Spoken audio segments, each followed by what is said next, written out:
J'ai décidé de dissoudre l'Assemblée nationale. C'est de la poudre de perlimpinpin. Cet adversaire, c'est le monde de la finance. Mais vous avez tout à fait raison, monsieur le Premier ministre. Je vous demande de vous arrêter.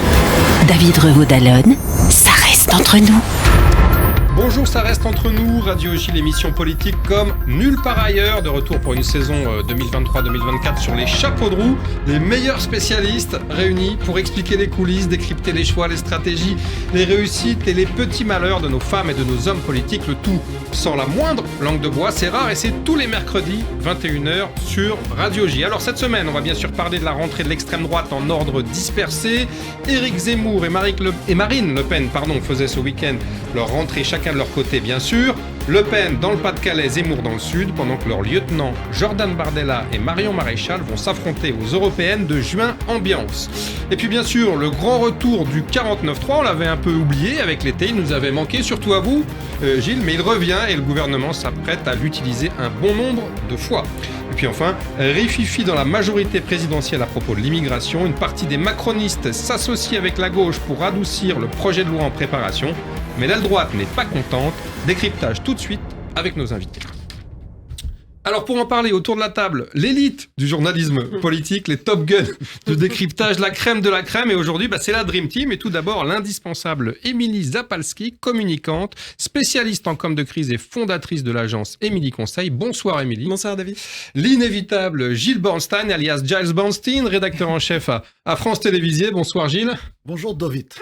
Et l'inénarrable Michael Bloch, ex-JDD mais en route pour de nouvelles aventures. Bonsoir Michael. Bonsoir David. Je vous rappelle la règle du jeu que vous connaissez bien sûr, pas de off, pas de langue de bois, vous pouvez vous livrer sans phare, vous lâcher, tout nous raconter, bien entendu, tout ceci reste entre nous. Alors, premier sujet de notre débat, c'est cette extrême droite qui fait sa rentrée politique, mais chacun de son côté, on l'a dit. Marine Le Pen, c'était dimanche dans son fief du Pas-de-Calais, dans l'ancien bassin minier d'Hénin-Beaumont, qui a rappelé ses fondamentaux politiques, immigration, insécurité, pouvoir d'achat, mais surtout, Marine Le Pen, elle a cherché à réinstaller le duel avec Emmanuel Macron. On écoute un petit extrait. Si j'ai souhaité évoquer plus particulièrement la question éducative, c'est parce qu'elle résume, à mon sens, la politique d'Emmanuel Macron. Un subtil mélange de marketing et de malhonnêteté. Mais c'est l'ensemble des domaines d'action de l'État, d'ailleurs, qui est affaibli par ce cocktail indigeste. Car ce que je viens de vous dire sur l'éducation est malheureusement valable pour des dizaines de services publics. L'effondrement est généralisé et il en va de même, mes chers amis, pour l'économie nationale. Le premier symptôme de notre déclin économique, perceptible chaque jour par chaque Français, est bien sûr l'inflation. Permettez-moi de passer rapidement sur le sujet de l'interdiction de l'abaya. J'ai du mal à être fasciné par la mise en place d'une mesure qui, en réalité, aurait dû être en vigueur depuis le vote de la loi de 2004 sur les signes religieux à l'école, si nous avions des gouvernants moins timorés. La date de notre prochain rendez-vous avec l'histoire est connue.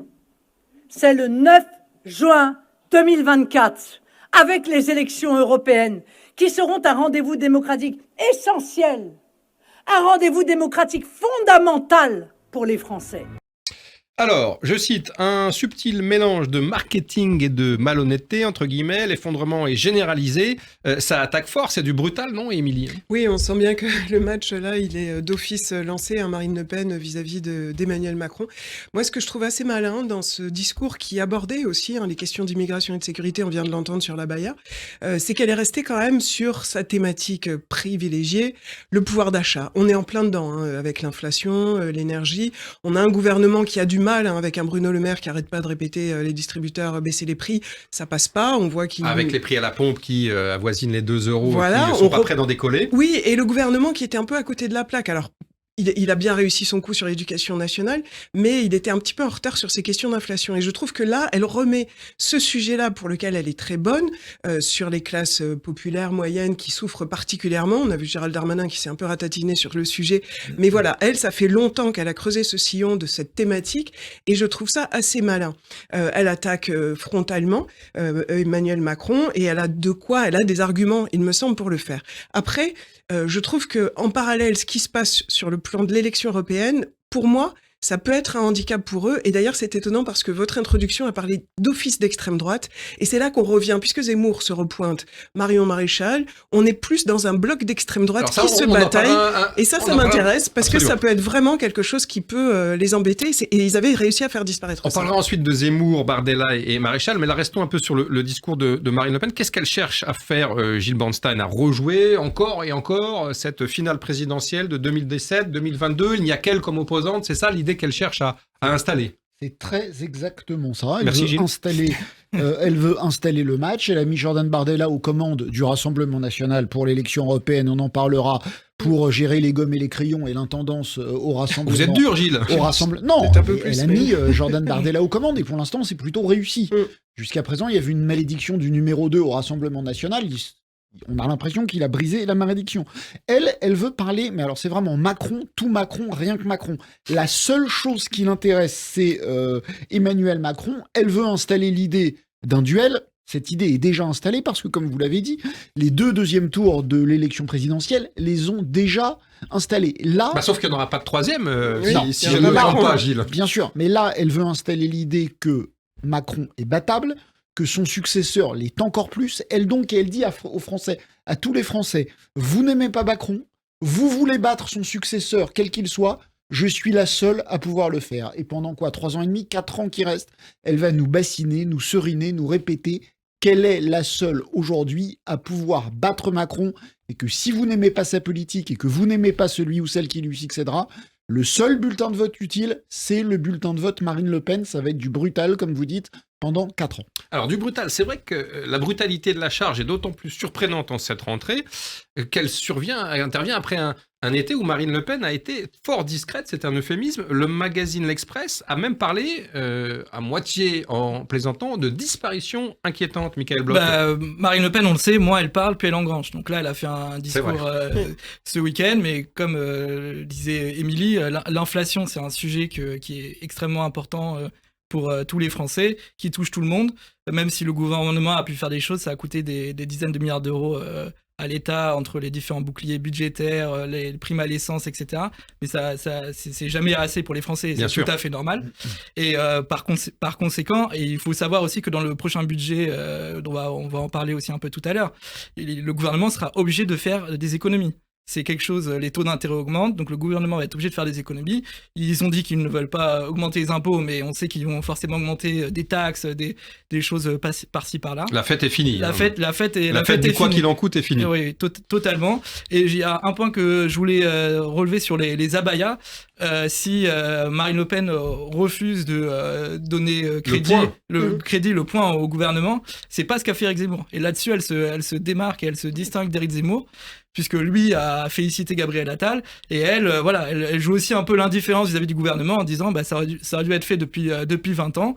Alors que Éric Zemmour, lui, a bien insisté sur le fait que Gabriel Attal en a parlé et lui a donné le point. Oui, mais ça semble un peu en contradiction avec cette stratégie pas très constructive, cette opposition virulente, alors que avec sa stratégie de l'année dernière, le RN n'a eu de cesse à l'Assemblée de se forger une respectabilité, de laisser la LFI s'abîmer dans une guérilla révolutionnaire, ce qui d'ailleurs a porté ses fruits, puisque les Français ont plus peur aujourd'hui des Insoumis que des élus Rassemblement National, Émilie. Moi, je trouve que c'est très malin ce qu'elle a dit sur les abayas, vraiment très malin. De ne pas donner le point, vous voulez dire, à Gabriel Attal et De ne pas donner le point, tout en disant, si vous aviez suffisamment d'autorité et si vous saviez faire appliquer les lois, on n'avait pas besoin d'une interdiction supplémentaire. Et globalement, si on regarde la loi de 2004, c'est à peu près vrai ce qu'elle dit.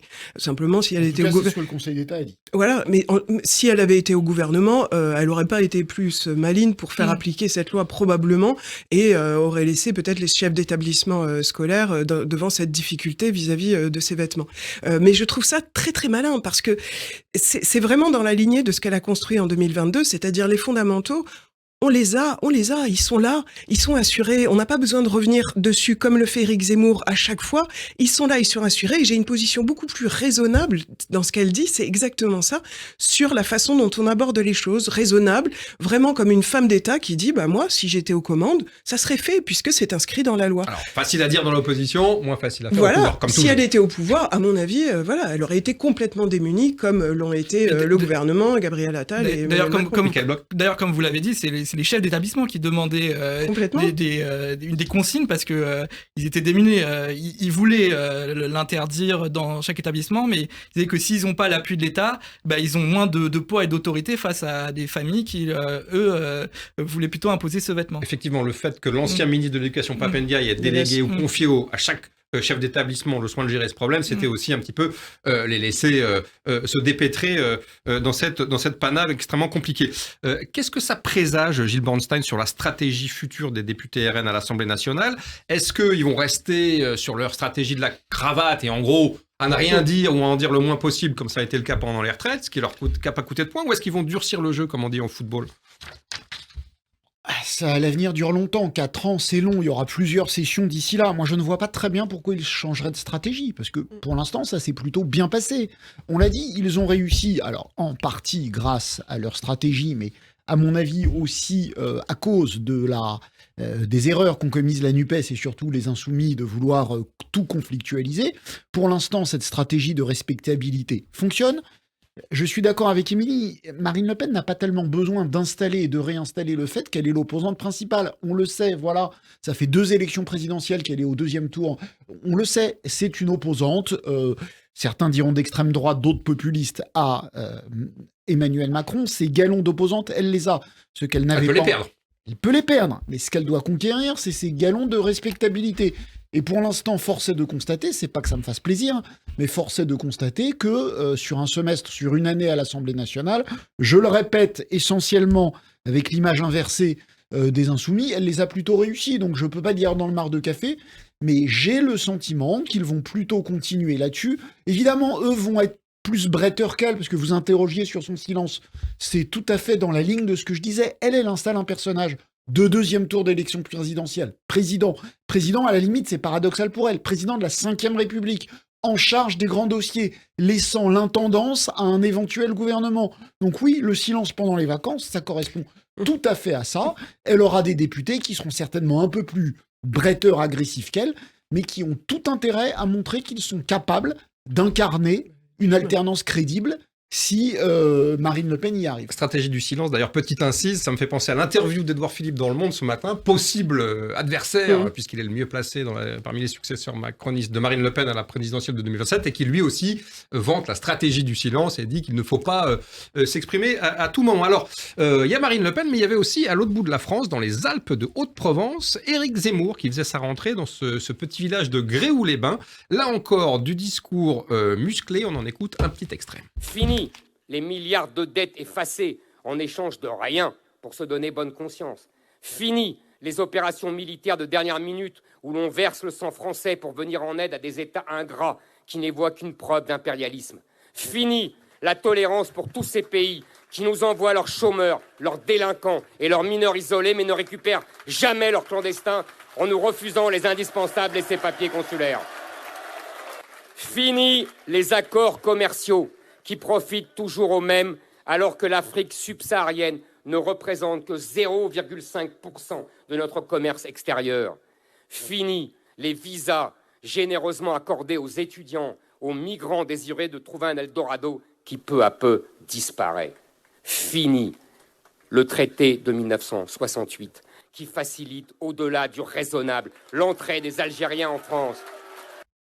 Alors, si on écoute bien Éric Zemmour, il y a beaucoup de choses qui sont finies, mais la vraie question qu'on se pose dans cette rentrée, c'est surtout, est-ce que c'est pas Éric Zemmour lui-même qui est fini, Michael Bloch ?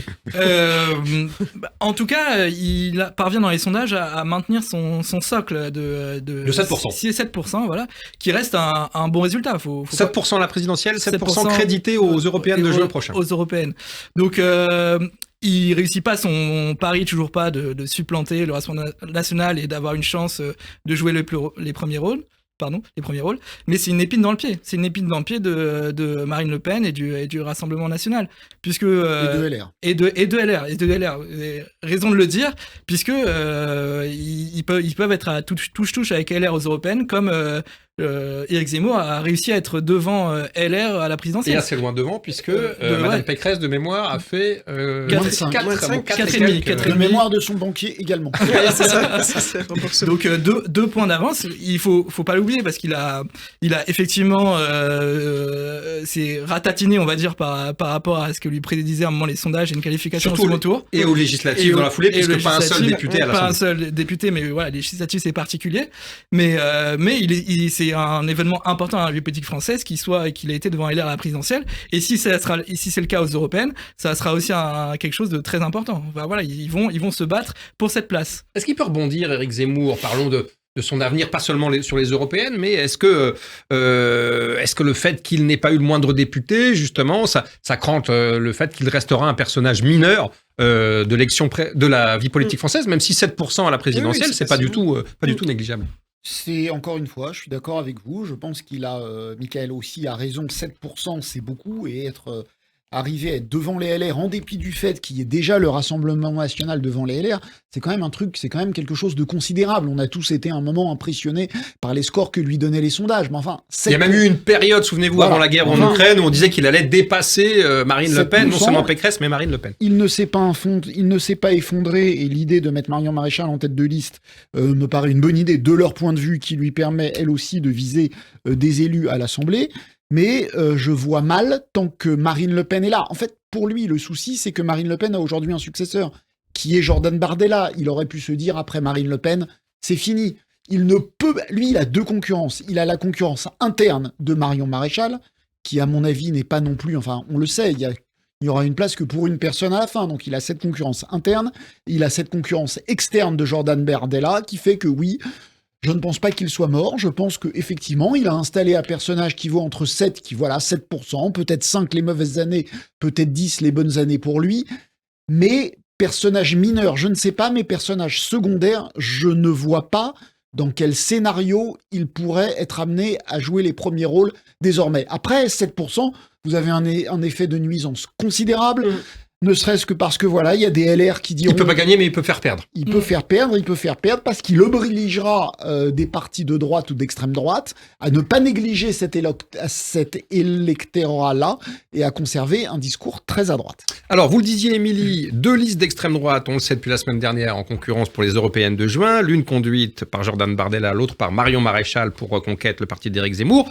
Concurrence acharnée, donc, en perspective pour les 2 frères ennemis de l'extrême droite. Et à l'arrivée, ils vont se voler dans les plumes et se faire des dégâts, se voler des parts de marché, Émilie, non? Oui, c'est très intéressant par rapport à la présidentielle 2022, où, à l'inverse, Éric Zemmour a beaucoup été utile, finalement, à Marine Le Pen, puisque c'est lui qui lui a servi, on disait beaucoup de paratonnerre, pour toutes ces questions, justement, sur l'immigration, un peu sur la sécurité, mais surtout sur le grand remplacement, d'ailleurs, un mot qui est partagé avec Jordan Bardella. Donc, mais que Marine Le Pen n'a pas souhaité n'a jamais souhaité vraiment utiliser. Donc, je pense que c'est assez différent, puisque là, bon, ne serait-ce que parce qu'il y a la nièce aussi, Marion Maréchal, qui est au milieu un peu de tout ça. Et toujours une affaire de famille. Toujours une affaire de famille. Et moi, quelque part, je me suis dit, cet imaginaire autour de la famille Le Pen, il revient sur la table. Et à mon avis, ça, c'est pas du tout ce que souhaite Marine Le Pen, puisque justement, tout son travail de dédiabolisation, c'est d'éloigner un petit peu l'héritage du père, justement, sur tout ça. Ah oui, mais moi, je pense que... Et regardez, dans la rhétorique qu'on utilise depuis le début, on parle de partis d'extrême droite. Imaginez-vous que depuis 1 an, même un peu plus, on ne parle plus du Rassemblement national comme un parti d'extrême droite, ou très rarement. En tout cas, on le fait moins facilement parce que ce travail... Le fait que Éric Zemmour, Marion Maréchal, qui soit la nièce de Marine Le Pen, et que Marion Maréchal appelle au RN d'essayer de s'allier, le fait que, comme je l'ai souligné, le grand remplacement soit une rhétorique qui soit utilisée par Jordan Bardella et par Éric Zemmour, quelque part, ça crée un lien qui avait été décroché, et ce rôle de paratonnerre, il va peut-être être inversé. Moi, ça me semble quand même intéressant. Paratonnerre inversé, vous voulez dire? Exactement, un paratonnerre inversé, et ça peut mettre quelques cailloux dans la chaussure du Rassemblement national. On a senti d'ailleurs Jordan Bardella un petit peu énervé par la proposition de Marion Maréchal. Après, sur Reconquête, il me semble que le positionnement de Marion Maréchal, qui est beaucoup plus conservatrice, même si elle essaie de gommer ça sur le plan sociétal, ça, c'est un peu à côté de la plaque. On l'a vu avec François-Xavier Bellamy dans la société d'aujourd'hui et au niveau des élections européennes. Je suis pas sûr que ça soit encore plus vendeur. On avait un Éric Zemmour très bon quand il fantasmait sur le grand emplacement, très mauvais en candidat économie ou quoi. Sur Marion Maréchal, ça risque d'être un peu meilleur sur l'économie, mais cet aspect-là sociétal, à mon avis, elle va le gommer parce que c'est vraiment pas quelque chose de vendeur dans la société d'aujourd'hui. Non, mais ça, c'est très intéressant ce que vous dites, parce que Bardella et Maréchal, ils sont quand même un peu sur le même créneau, un profil d'abord très identitaire, et Bellamy aussi, très radical, et dans le même temps, une stratégie d'union des droites, façon RPR à l'ancienne. Les deux ont cet objectif, et puis vous avez raison, il y a François-Xavier Bellamy pour LR qui est sur une droite très conservatrice, catholique. Est-ce que ces trois-là vont pas se livrer, et surtout les deux premiers, à une concurrence absolument meurtrière, Gilles ? Évidemment que si les enjeux ne sont pas les mêmes. Clairement, on l'a dit, pour Jordan Bardella, l'enjeu au service de sa patronne Marine Le Pen, c'est d'être en tête. Il avait déjà gagné la précédente élection, de pas beaucoup, de moins d'1 point face à Nathalie Loiseau. Là, il a une feuille de route, c'est être en tête, être largement en tête. Combien de points, vous savez ? 3, 4 points, c'est l'objectif. Je pense que c'est ce qu'ils aimeraient. Tout autre résultat qu'une première place et une première place nette serait un échec pour Jordan Bardella. Parce qu'encore une fois, sa feuille de route, c'est d'installer l'idée que Macron ou son successeur peuvent être battus et qu'ils sont les seuls à pouvoir le faire. L'adversaire de Jordan Bardella dans cette élection sera Stéphane Séjourné ou le candidat qu'aura désigné Emmanuel Macron. Pour Marion Maréchal, on n'est pas sur les mêmes enjeux. Un, c'est sauver le parti. Parce que vous l'avez dit, après des présidentielles à 7 qui ne sont pas un échec, quoi qu'on en dise, il y a eu, pour le coup, ils ont pris un gros bouillon aux législatives. Donc elle doit sauver le parti et montrer que ce chiffre de 7 était un plancher. Et elle, son adversaire, effectivement, c'est LR. Elle doit rééditer ce qu'avait fait Éric Zemmour, être devant LR aux élections. Elle doit avoir des élus. Ça sera la première fois qu'ils auraient des élus. Avec 7 points, vous avez des élus. Avec 4 points, vous n'en avez pas. Donc les 2 ou 3 points marginaux qu'elle peut faire sont importants. Donc évidemment, il va y avoir une concurrence. Les enjeux ne sont pas les mêmes. Je pense qu'il y aura une concurrence à terme. Parce que, bon, on a bien vu ce qui se passe au Rassemblement National. C'est l'héritier. Il n'y a plus de débat. Jordan Bardella est l'héritier de Marine Le Pen. Au début, ça devait être Marion, qui a refusé pour tout un tas de raisons politiques, familiales. Elle ne voulait pas affronter sa tante. Mais enfin, on voit bien que l'avenir de l'extrême droite se jouera dans les 10-15 ans qui viennent entre Jordan Bardella et Marion Maréchal. Alors évidemment, là, ils ne vont pas jouer dans la même division. Évidemment, Jordan Bardella fera davantage. Elle n'a jamais fait de campagne nationale, Marion Maréchal, contrairement à Jordan Bardella. Vous avez raison. C'est un danger. Elle est à l'aise campagne locale, conseil régional, législative, mais pas de campagne nationale. Exactement. Elle est à l'aise sur les plateaux de télé. Elle est à l'aise dans les tribunes et dans la joute intellectuelle. Est-ce qu'elle saura faire une campagne nationale ? S'installe un débat pour l'extrême droite future entre ces deux personnages. Bardella, Maréchal, RN Reconquête, la bataille n'est donc pas terminée. Merci pour ces commentaires et ces informations. On se retrouve très vite après une petite pause pour la deuxième partie de notre débat consacrée au retour, vous l'attendez tous, du fameux 49.3.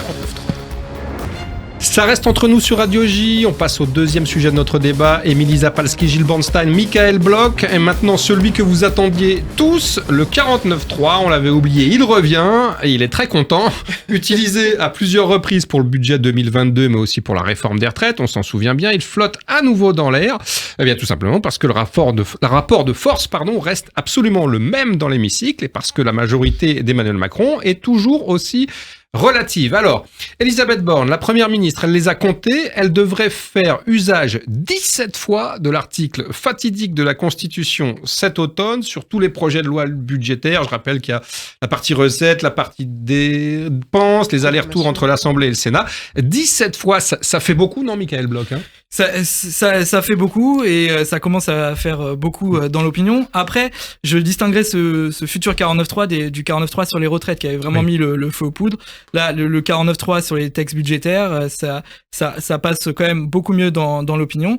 Après, il y a la question du 49.3 qui est très importante, mais la question surtout des motions de censure qui font suite au 49.3 puisque LFI avait dit que... c'est le vrai sujet, voilà, en réalité. Exactement, c'est le vrai sujet. On sait que la dernière fois, c'est passé à 9 voix près pour pour Elisabeth Borne, et tout le sujet de la législature, ça va être évidemment l'attitude des LR. Est-ce que il y en aura assez qui vont décider de faire tomber le gouvernement? On voit que Aurélien Pradier est plutôt allant sur la question. Sur la question de la motion de censure. Sur la question de la motion de censure. Marlex aussi, le patron des députés LR, a mis un peu la pression. C'était hier dans le Figaro. Ouais. Et Éric Ciotti, lui, a l'air d'être beaucoup plus, un peu moins volontaire et un peu plus proche de Macron sur cette question-là. Donc toute la question, ça va être de voir comment LR va réagir, comment Marlex va tenir ses troupes et sur quel 49.3, est-ce que ce sera sur le budget, la motion de censure qui pourrait voter, ou est-ce que ça sera sur la loi immigration qui sera la vraie question. Et on voit que sur la loi immigration,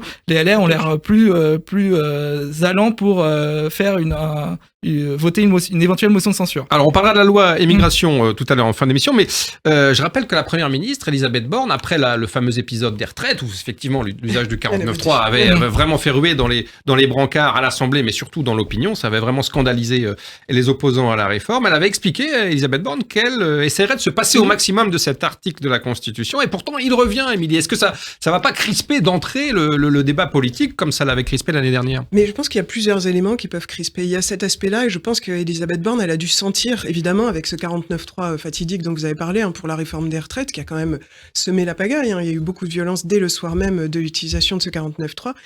Je pense qu'elle sent ce qui se passe. Il y a beaucoup de doutes sur cette façon de gouverner finalement. Il n'y a pas que ça, il n'y a pas que le 49.3. On a une multiplication d'organismes qui sont créés par Emmanuel Macron, le Conseil national de la refondation, dont on ne sait pas finalement sur quoi il débouche, qui décide finalement. On a aussi ces rencontres de Saint-Denis qui ont été organisées avec les différents partis politiques représentés à l'Assemblée nationale. C'était il y a 15 jours. C'était il y a 15 jours. C'est quand même rajouter aussi quelque chose qui peut éventuellement faire concurrence au Parlement. Mais finalement, le Parlement, il est élu, et là, on rajoute quelque chose. Ce que je veux dire, c'est que ça crée, à mon avis, ça peut créer des crispations au niveau de la population sur cette façon de gouverner. On a eu pendant 5 ans le quinquennat précédent, avec la majorité absolue de Renaissance maintenant, mais c'était En Marche, des députés, on appelait ça les députés Playmobil, je ne sais pas si vous vous souvenez, Absolument. qui votaient les yeux fermés. Oui, les députés de la majorité qui gobaient tout ce que le gouvernement voulait leur faire voter. Et là, on a un an déjà de députés qui votent par le 49.3. Je pense que à force, ça va laisser des traces dans la société, ça va poser des problèmes. Alors, je trouve que l'opposition, c'est vrai qu'il y a le silence du Rassemblement national qui est suiveur, les LR qui essayent de s'en tirer pour garder cette opposition. Alors la gauche qui patauge dans le buzz et la rage et qui n'arrive pas du tout à intervenir là-dedans. Mais il me semble que c'est un véritable problème de démocratie qui risque de sauter au visage, si c'est pas pour dire plus, dès qu'il y aura un petit souci, un petit accroc, un petit quelque chose qu'on n'aura pas senti dans l'air comme gravissime et qui va exploser comme au moment du mouvement des Gilets jaunes. Je pense que c'est très explosif tout ça. Comme un boomerang. Comment l'exécutif envisage cet enjeu-là, et comment est-ce qu'ils vont essayer le 49.3 et le fait que ce soit une opération quand même qui coûte très cher dans l'opinion, comment est-ce qu'ils vont faire passer cette pilule très amère? Je suis pas d'accord avec vous parce que je sais pas de quoi on parle en fait. Il est des multiples 49.3, on l'a dit 17 sur le texte budgétaire. Oui, mais sur le budget, on le sait. Tous les ans, il y aura ça. D'accord. Il est convenu que voter le budget est ce qui signe l'appartenance ou non à une majorité. Donc jamais, ni les Républicains, ni le Rassemblement national, ni les membres de la NUP ne voteront un budget. Jamais. C'est comme ça. Donc ça veut dire que pendant 4 ans, on aura systématiquement 15 usages du 49.3. Mais je pense que les réactions du côté de la droite sont un petit peu plus musclées. Au fur et à mesure, ils sont de plus en plus musclés vis-à-vis d'une motion de censure, comme le disait Michael tout à l'heure. Donc on le sait, il y aura ça. Donc ça, c'est un non-débat. Voilà, c'est comme ça. Les Français ont décidé qu'il y avait une majorité relative. Quand on vote le budget, ça dessine la majorité et l'opposition. Donc tous les mois de septembre, vous aurez autant de 49.3 que l'exigent les textes budgétaires. La seule vraie question, à mon avis, sur le 49.3, c'est sur les autres textes. Il y en a un par session, c'est est-ce que sur l'immigration, on va aller au 49.3 ou pas? Là, oui, il y a des débats parce que c'est compliqué, parce qu'il y a effectivement, on en parlera tout à l'heure, on ne sait pas très exactement, personne n'est d'accord dans les oppositions sur le dépôt ou non d'une motion de censure. si 49.3. Mais pour le reste, voilà, c'est écrit dessus, c'est mathématique. Ça sera tous les mois de septembre comme ça, jusqu'en 2024. 2027, pardon. Donc jusqu'en 2026, jusqu'en septembre 2026. Michael Bloch. Oui, non, je veux défendre un peu le 49.3. Alors, on sait que c'est quelque chose qui passe de plus en plus mal dans l'opinion, mais si on est dans une majorité relative, comme le disait Gilles, et s'il n'y a pas de 49.3, il n'y a pas de budget, et la France ne peut pas fonctionner. Et voilà, on est sur une antenne qui connaît bien la situation, par exemple en Israël, où on a eu un certain nombre de gouvernements ces 5-6 dernières années qui sont tombés à cause des non-votes sur le budget. Des non-votes sur le budget.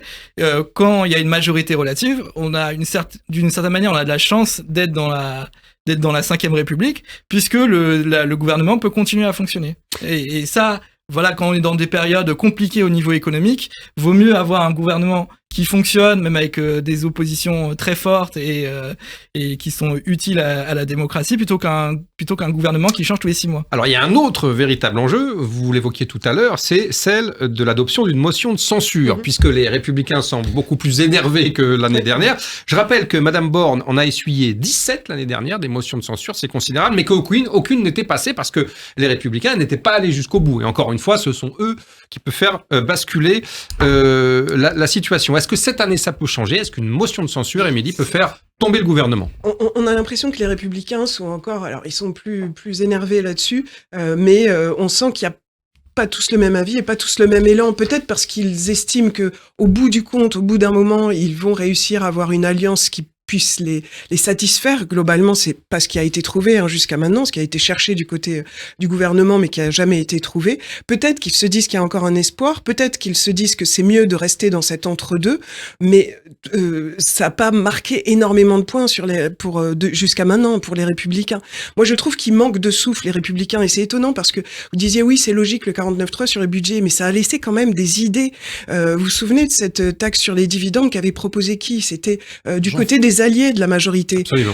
Jean-Paul Mattei, le président du groupe Modem. Ça laisse quand même des traces, même s'il y a ce 49.3. Et je trouve que les Républicains, même s'ils pourraient dégainer cette motion de censure, je les trouve un petit peu secs sur ces solutions, sur ces propositions. Ils savent plus vraiment où ils habitent, les Républicains. Ils savent plus où ils habitent. Ils n'ont pas créé des nouvelles choses, des nouvelles idées. Ça fait des années qu'ils cherchent. Même si, ils cherchent une figure, ils cherchent des idées. Ça fait beaucoup. Et là, ils sont hésitants là-dessus. Moi, je suis pas. Je pense qu'ils sont plus énervés là-dessus, mais je suis pas sûr que ça produise beaucoup de choses pour eux. J'ai une motion de censure qui passe grâce au soutien de LR. Cette fois, ça vous paraît possible, probable? Et encore une fois, ça dépend de quoi on parle. Ça dépend des textes dont on parle. C'est pas une motion de censure en général. On dépose une motion de censure sur un texte. Là, la question est de savoir, qu'il y avoir une motion de censure sur le texte immigration. On est d'accord.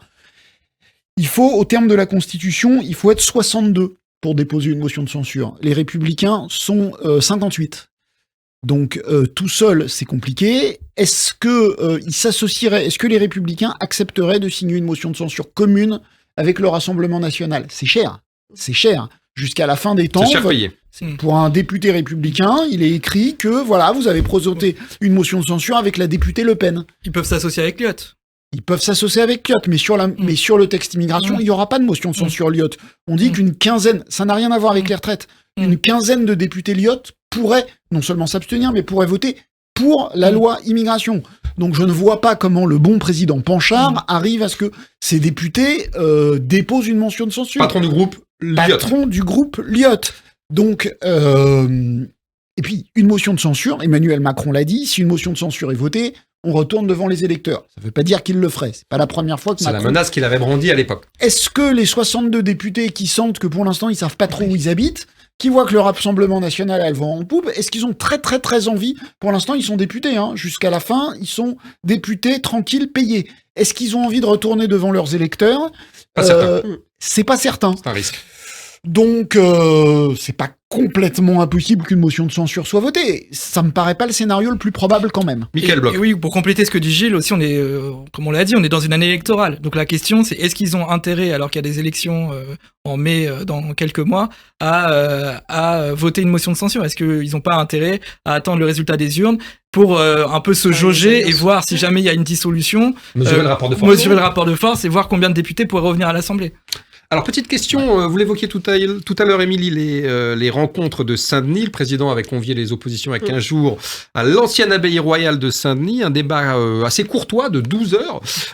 Est-ce que ça peut contribuer à calmer un peu le jeu et à faire en sorte que le débat à l'Assemblée soit un peu plus apaisé que l'an dernier, ou est-ce que c'était vraiment de la poudre aux yeux, Émilie ? Poudre aux yeux, peut-être pas, mais opération de communication pour essayer de resserrer les troupes, pour dire on peut s'entendre sur les grands sujets. Non, moi je pense qu'il y avait beaucoup de bluff autour de cette opération, franchement. Ça a marché. On va repartir comme en 40 ou du moins comme en 2022. Regardez à quoi ça a débouché. Donc il y a une lettre qui a été écrite, quelques-uns répondent, d'autres non. Je crois que Jordan Bardella a décidé de pas répondre. Ça va donner quoi ? En fait, moi j'ai vraiment une interrogation sur ces organes, ces espèces d'ovnis politiques concrets. À tire-larigot, convention citoyenne, et on décide. Qui décide en fait ? Qui décide de garder les idées ? C'est quand même très très flou. Alors c'est Emmanuel Macron, après avoir discuté, ou en tout cas après avoir parlé, puisque on l'imagine. Connaissant le président, on sait qu'il va pas déléguer à qui que ce soit le soin de choisir. D'après les petites rumeurs ci et là qu'on a entendues, c'est beaucoup lui qui a parlé, qui a beaucoup affiché sa connaissance et sa maîtrise de tous les sujets. Je crois que sur 12 heures, il a parlé 7 heures. Voilà, donc on avait un peu le grand débat en off, en coulisses, comme le grand débat donc pour les gilets jaunes, mais là c'était pour les politiques, donc beaucoup de bluff. Ça a fonctionné parce que ça lui a donné cet instant un petit peu, ça a donné une stature, mais ça dure pas. Et c'est souvent les coups d'Emmanuel Macron. C'est très bien sur le moment, c'est court-termiste, ça éteint l'incendie sur le moment, mais c'est très éphémère. Et surtout, non, le problème, c'est que ça crée pas de ligne d'orientation politique ou de ligne. On peut rêver, qu'on puisse s'entendre sur des choses vraiment primordiales, comme en ce moment l'inflation dont souffre quand même une grande partie de la population et souffre vraiment. Mais non, ça ne crée rien, ni au moyen, ni à long terme. C'est vraiment des effets tout juste au moment où ça se passe. Très ponctuel. Il y avait quand même une idée qui a été lancée, mais qui n'est pas très neuve, c'est celle d'une grande conférence sociale. Gilles, pour vous, la grand-messe de Saint-Denis, c'est déjà oublié ?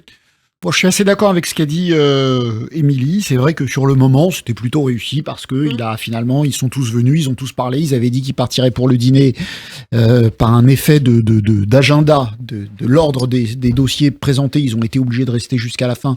Donc tout ça, c'était plutôt réussi. Il a fait un effort d'humilité parce que on dit voilà, lui, ses adversaires naturels, c'est Jean-Luc Mélenchon. Bah non, il a accepté que ça soit Manuel Bompard. C'est Marine Le Pen. Il a accepté que ça soit Jordan Bardella.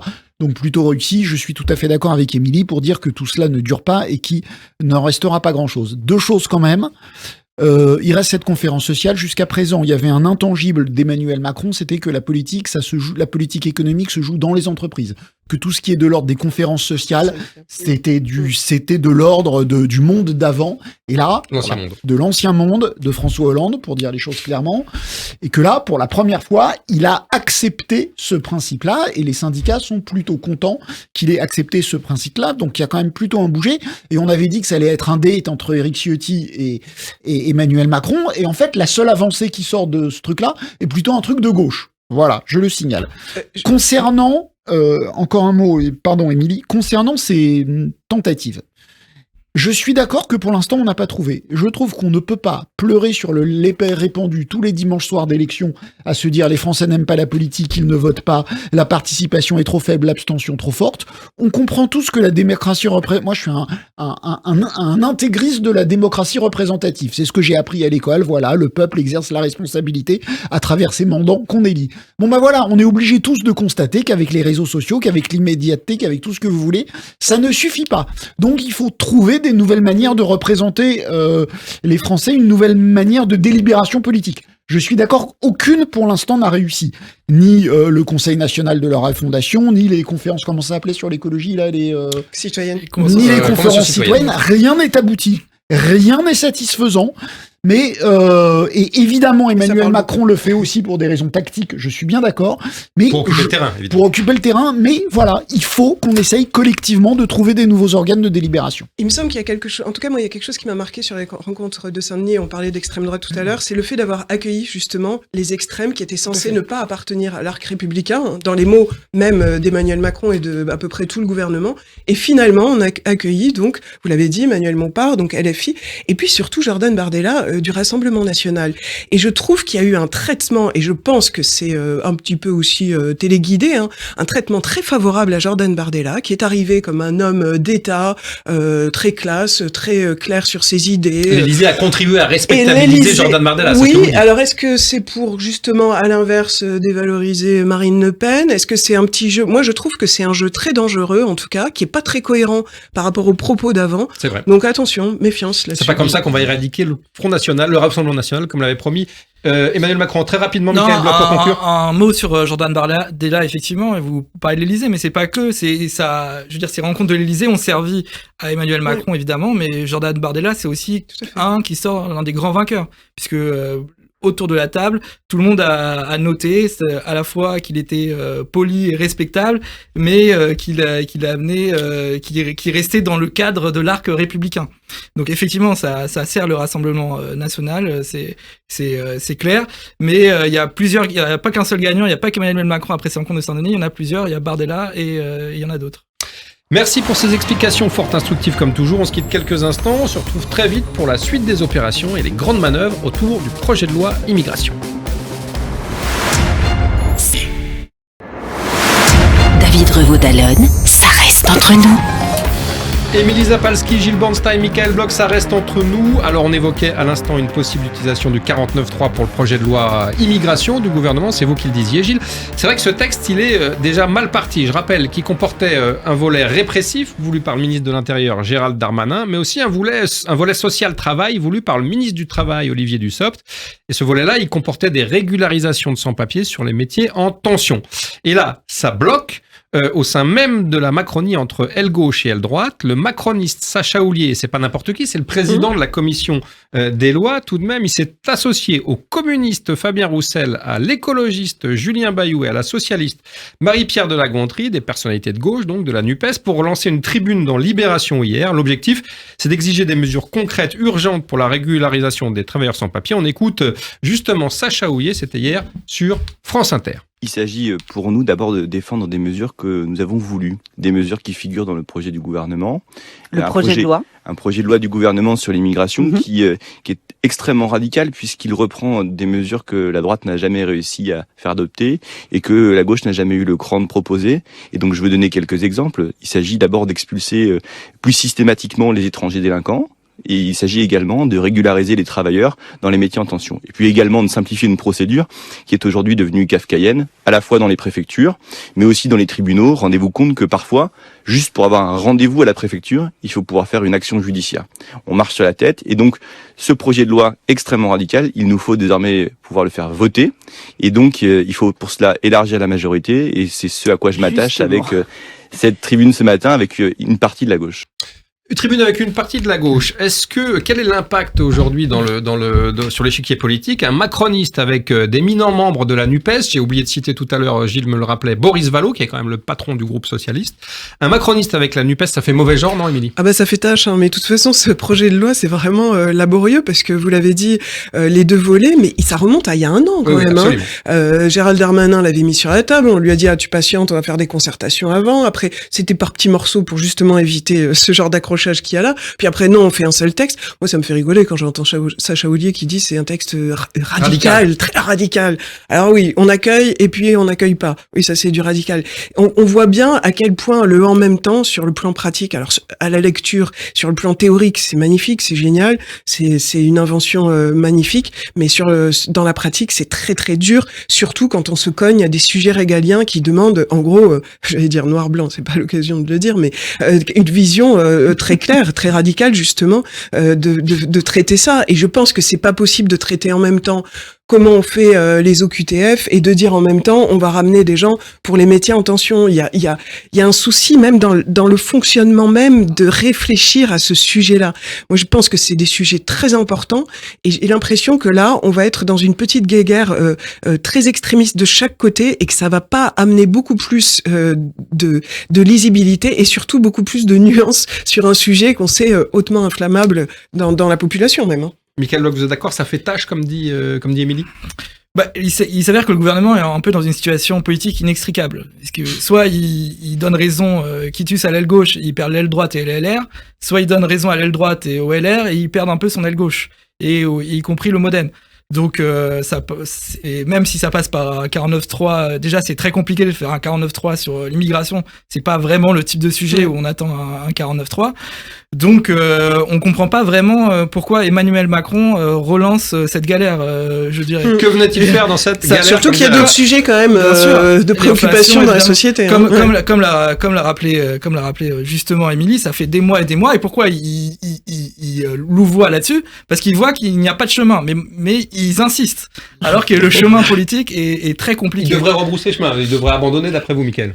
Ou abandonner, ou aller au bout, mais en essayant d'expliquer que voilà, c'est pas grave si le texte n'est pas voté, mais qu'ils essayent, mais si le texte n'est pas voté, en mettant la faute sur les oppositions. Comme d'habitude. Voilà. Je rappelle, pour être résumé à très gros traits, il y a un volet répressif dans ce texte qui vise à améliorer, à augmenter les expulsions, notamment en limitant les procédures de contentieux. Ça, c'est le volet répressif. La droite est pour, l'aile gauche et l'aile gauche de la Macronie et la gauche est contre. Et puis, il y a le volet pour faire travailler les sans-papiers dans les métiers en tension. Et là, la droite est vent debout, alors que la gauche et l'aile gauche sont pour. Est-ce que c'est pas, Gilles Bornstein, finalement, on n'atteint pas ici, sur ce texte, la quintessence des limites du en même temps? Oui, on atteint les difficultés du en même temps. Mais difficulté, c'est plus que difficulté là. Mais quand si ça se finit encore le en même temps, que c'est pas bien de faire du en même temps là-dessus, moi je suis pas d'accord. Moi je trouve qu'à l'inverse, c'est justement le domaine sur lequel il faut faire du en même temps. Et il se trouve que l'opinion est d'accord avec moi, parce que l'opinion, qu'on sait assez hostile à l'immigration, soutient massivement les deux volets du texte. L'opinion soutient évidemment le être méchant avec les méchants, comme dit Gérald Darmanin, vous l'avez dit, améliorer le taux d'exécution des OQTF. Les obligations de quitter le territoire français. Les obligations de quitter le territoire français, mais il se trouve que l'opinion est aussi massivement pour le fait de régulariser des gens qui sont là sur... Enfin, je veux dire, les gens, ils sont pas tarés. Ils voient bien qui s'occupent de leurs parents et de leurs grands-parents dans les EHPAD. Ils voient bien qui distribue la cantine, qui distribue à manger dans les cantines des écoles. Ils voient bien qui vend sur les marchés les fruits qu'ils mangent. Ils voient bien qui abattent dans les abattoirs la viande qu'ils mangent de moins en moins d'ailleurs. Donc je trouve qu'il y a dans l'opinion une certaine validation de ce en même temps, et je trouverais paradoxal que le président qui a été élu pour mettre en lumière ce en même temps n'essaye pas de le faire. Alors, je suis d'accord, pour l'instant ça ne marche pas. Ça résume très bien ce qu'est le en même temps. C'est du marketing politique. Non, je réponds à des électeurs de droite en mettant le sujet de l'immigration alors qu'il y a plein d'autres sujets à traiter en avant. Et je réponds à la population de l'autre côté parce que j'ai besoin d'avoir des votes de ce côté-là. Je ne suis pas du tout d'accord avec ça. Il peut arriver que des hommes politiques fassent des choses par conviction. Qui ça arrive parfois, oui, mais là, la conviction, elle est tellement floue, et puis elle bouge tout le temps, cette conviction. Elle bouge tout le temps. Non, c'est la tactique qui a changé. Une fois une loi. Moi, je trouve que la conviction, elle varie beaucoup. Elle est fluide. Non, c'est la tactique. Comme c'est compliqué à faire passer, la tactique a changé, vous avez... Mais justement, est-ce que tactiquement, la bonne idée, c'est pas de faire deux textes et de traiter les sujets, puisque vous avez raison, l'opinion est pour les deux aspects. Peut-être, mais c'est un autre aspect. Peut-être, ça a été tenté, le Sénat n'a pas voulu. Là où je suis d'accord, c'est que le monde politique, et Émilie non plus manifestement, n'est pas d'accord pour embrasser les deux en même temps. Je ne vois pas en quoi c'est céder à l'opinion publique que de dire qu'on peut faire fonctionner un texte qui va dans deux sens, dont une partie est de droite et une partie est de gauche. Mais regardez l'état des discours. Les discours, alors c'est quoi? C'est il faut virer, en gros, je résume un peu, il faut virer les étrangers parce qu'on en a ras-le-bol, donc ça c'est le discours de droite, et il faut récupérer quand même les pauvres sans-papiers, parce que en plus notre démographie va nous l'imposer, on a des métiers en tension, les Français blancs de chez blancs ne veulent pas les faire. C'est pas possible de traiter ça sereinement et d'une manière apaisée, ces sujets, c'est pas possible, ça se confronte, et on le voit bien dans n'importe quelle société, dans n'importe quelle discussion de même familiale, je suis sûr que c'est explosif. Mais c'est plus serein si on fait les deux à la fois. Je pense que c'est des sujets sur lesquels il faut se poser, pas vouloir les faire passer alors qu'il n'y a pas une urgence absolue. Est-ce qu'il y a une urgence de submersion migratoire à l'heure actuelle en France ? Est-ce qu'il y a une urgence d'inflation à l'heure actuelle en France? Est-ce qu'il y a une urgence de beaucoup de gens qui deviennent de plus en plus pauvres? Oui. Est-ce qu'on pourrait pas se poser et réfléchir à ces sujets et justement essayer de morceler les problématiques pour pas en faire une caricature de débat et arriver à des choses complètement qui vont être squeezées, très très rapidement traitées pour des raisons tactiques, pour répondre au LR, pour répondre à l'aile gauche de la Macronie. Je reviens un instant sur cette opération de l'aile gauche macroniste avec la NUPES qui fait beaucoup de bruit. Comment faut l'interpréter, Mickaël Bloch? C'est un coup de pression pression sur Matignon. L'aile gauche de la Macronie essaye d'éviter que le volet régularisation, le volet humaniste entre guillemets, soit évacué et qu'on ne garde que le volet répressif, c'est ça ? L'aile gauche, ils ont un problème de la Macronie, ils ont un problème depuis 6 ans, ils n'existent pas.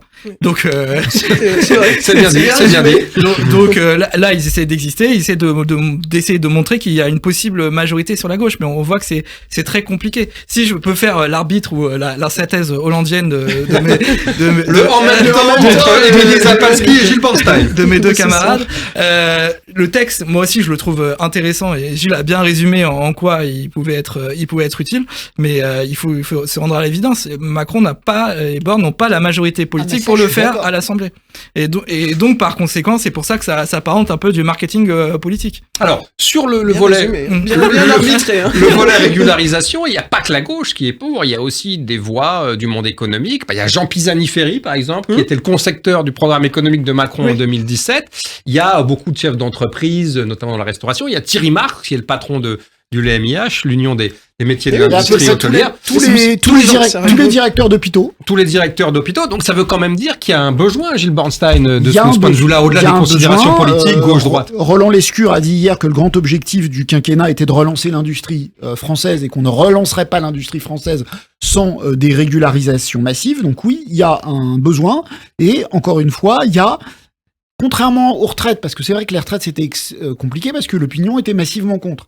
Là, il y a un soutien de l'opinion publique pour cette espèce d'en même temps. Donc c'est le pari de l'aile gauche. Je vous dis pas que ça marchera, hein. Je ne suis pas un ravi de la crèche, je ne suis pas oui au pays de la politique. Je vous dis, j'ai reçu Sacha Houlié hier, qui dit la chose suivante, qui dit contrairement aux retraites, il y a une quinzaine de députés lyotes dont on pense qu'ils vont voter le texte. Donc le nombre de oui, il y aura toute la majorité et quelques députés lyotes. Donc le nombre de oui sera supérieur. Sachant qu'il manque grosso modo une 40aine de voix, c'est ça, pour atteindre la majorité. J'ai pas fait les comptes, mais ils espèrent obtenir un certain nombre d'abstentions de gauche. Ils disent tous les signataires du texte ne vont pas forcément, peu le voteront. Quelques-uns s'abstiendront. Ils espèrent obtenir de la part de socialistes, de la part d'écologistes, peut-être de la part de communistes, évidemment pas de la part d'insoumis. Parce que les insoumis, on l'a pas dit, mais il faut rappeler, ne s'associent absolument pas à cette initiative. Un certain nombre d'abstentions sur le texte pour qu'il puisse passer en assumant éventuellement, vous le disiez Mickaël, en assumant éventuellement une défaite. Parce que tout à l'heure, Mickaël, vous disiez la droite ne veut pas voter s'il y a ce volet-là. Ce que dit l'aile gauche, ce que dit Sacha Houlié, c'est que de toute façon, la droite ne votera pas le texte. Parce que la droite met des conditions, des lignes rouges qui sont la suppression de l'aide médicale d'État que le gouvernement n'acceptera jamais, la suppression du droit du sol que le gouvernement n'acceptera jamais, la promesse d'une modification de la Constitution que le gouvernement n'acceptera jamais. Ce que dit l'aile gauche, je ne sais pas si c'est vrai, ce que dit l'aile gauche, c'est que ça ne sert strictement à rien d'aller espérer des votes ou des votes des Républicains, parce que de toute façon, leurs exigences politiques sont telles qu'ils ne les voteront pas, alors qu'à l'inverse, ils peuvent, encore une fois, je n'en sais rien, ils peuvent, en faisant valoir des régularisations assez massives, ils peuvent espérer l'abstention d'un certain nombre d'élus de la NUP non éléphie. Il faut louvoyer et tirer des bords dans cette assemblée. C'est vrai que vous avez raison, les LR sont des alliés. Ça peut encore se jouer ce sont un peu des alliés façon planche pourrie, on l'a vu. On l'a vu sur l'affaire des retraites. Émilie, sur les régularisations, je vais y arriver. Oui, pour moi, si on prend les deux morceaux dont vous parlez, oui, ça c'est un morceau qui est très intéressant pour notre économie à l'heure actuelle. Et on l'a vu pendant la crise Covid, on manquait de bras parce que ces bras-là, ils venaient de Tunisie, d'Algérie. Je parle de la cueillette des fraises, de la cueillette des choses comme ça que personne ne veut accepter parce que c'est terriblement difficile à faire. Et en plus, avec la sécheresse, là, j'ai l'impression que les vignes et tout ça, c'est encore plus compliqué à l'heure actuelle et il y a même des morts. Mais ce que je veux dire, c'est que c'est des sujets d'actualité et qu'on pourrait traiter, mais en retirant justement toute cette espèce de crise, de crispation que ça peut générer parce qu'on fait le lien tout de suite, et les LR le font souvent, et même le gouvernement a joué un peu avec ça, sur l'immigration, et puis après on passe à la délinquance. En fait, je trouve que c'est des sujets qui sont différents. Évidemment, il y a le sujet de qui on accueille ou pas, c'est ça le point commun, mais après, fondamentalement, c'est un sujet économique et après un sujet de sécurité, d'immigration et de choix de société, de choix de savoir qui on accueille ou pas et pour quelles raisons, c'est ça qu'il faudrait poser. Moi, il me semble que le gouvernement s'y prend mal et de toute façon ça se voit parce que ça fait 1 an que ça patauge, que ça va probablement finir en 49.3 si c'est pas pire après selon ce qui se passe chez les Républicains. Et en plus ça se fait avant les élections européennes où il y a ces questions-là qui reviennent, on le sait très bien, sur le devant de la scène. Ça va faire mal. Alors pour conclure en beauté, on va faire un petit tour de table. Moi je vais vous poser la question suivante. Est-ce que ça va pas être difficile compte tenu de ce qu'on vient de se dire de maintenir l'unité dans la majorité entre aile gauche et aile droite?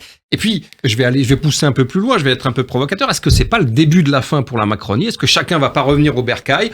Les macronistes de gauche, comme Sacha Houlié, vers le PS, dont ils sont issus, et ceux de droite, comme Gérald Darmanin, vers la droite, dont ils sont issus. Gilles Bornstein. Il y a une possibilité que ça se termine comme ça. C'est le début de la fin pour vous? Je n'en sais rien, ça dépendra quel candidat. Répondez, Gilles Bornstein, est-ce que c'est le début de la fin? Non, je ne réponds pas. Ça dépendra quel candidat est l'héritier d'Emmanuel Macron. On voit que Bruno Le Maire, si c'est Bruno Le Maire, il est plus dans le dépassement, dans la continuité du dépassement. Édouard Philippe et Gérald Darmanin affichent davantage qui sont de droite et ont ceux qui veulent détacher de la droite un certain nombre de gens qui ne voudraient pas aller chez Laurent Wauquiez. Donc oui, ça peut être le début de la fin. Sur cette loi immigration, personne n'est capable de dire ce qui va se passer. On n'en sait rien. D'abord parce que le président lui-même... Le président de la République, il a changé 15 fois d'avis. Donc ceux qui disent « moi je sais que », mais même si Macron leur a parlé, le même Macron peut dire ou penser exactement l'inverse 3 jours après. Changer 15 fois d'avis. Émilie, début de la fin possible? Franchement, on n'en sait rien. Une palissade, le macronisme est là en même temps et il ne tient que par Macron. Donc je pense que...